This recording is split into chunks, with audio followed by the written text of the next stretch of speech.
기후변화가 아니라 시간의 종말입니다. 기후변화는 유엔을 비롯하여 빌 게이츠 리버럴 엘리트의 어젠다입니다.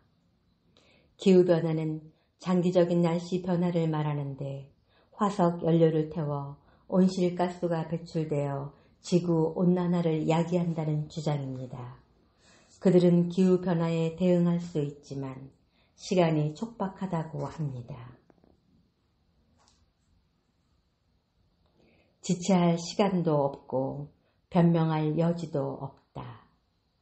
지구 온도는 3에서 5도씩 상승될 것인데 1.5도씨 이하로 억제하는 것을 목표로 하고 있습니다. 이 목표를 달성하기 위해 온실가스 배출량을 제로 수준으로 줄여야 한다고 합니다. 기후변화를 주장하는 자들의 말처럼 지구가 요동치고 있는 것은 사실입니다.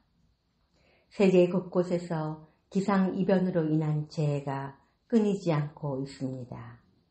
지진, 화산, 홍수, 산불, 폭염, 가뭄, 전염병, 백신으로 지구는 만신창이가 되었습니다.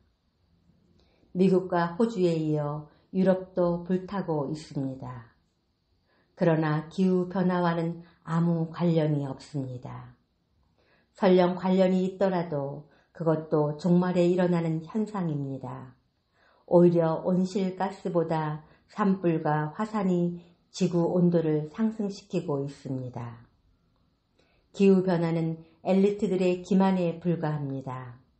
사람이 지구 환경을 바꿀 수 있도록 할 수 있는 것은 아무것도 없습니다. 땅에 소망을 두라는 속임수일 뿐입니다. 이런 현상은 하나님께서 그의 백성을 깨우는 종말의 징조입니다. 시간이 다 되었다는 신호입니다. 마태복음 24장과 계시록 6장에 이런 일들이 일어날 것을 미리 예고하셨습니다. 징조들은 시간의 종말을 알리며 해산의 진통이 임박했음을 표시하고 있습니다. 주님께서 세상에 다시 오실 때라는 사인입니다. 폭염과 백신 접종률 증가에도 세계 감염자가 폭증하고 있습니다. 미국은 20만 명이 넘게 감염자가 발생하는데 백신 접종률이 높아질수록 감염자도 증가하고 있습니다. 이스라엘도 6천 명의 감염자가 나오고 한국도 2천 명이 넘었습니다. 백신도 감염을 예방하지 못하는 진퇴양난입니다. 그러나 이 와중에도 세상은 여전히 땅에 소망을 두고 살아가도록 부추깁니다. 신자들도 혹시나 하며 미혹되어 따라갑니다.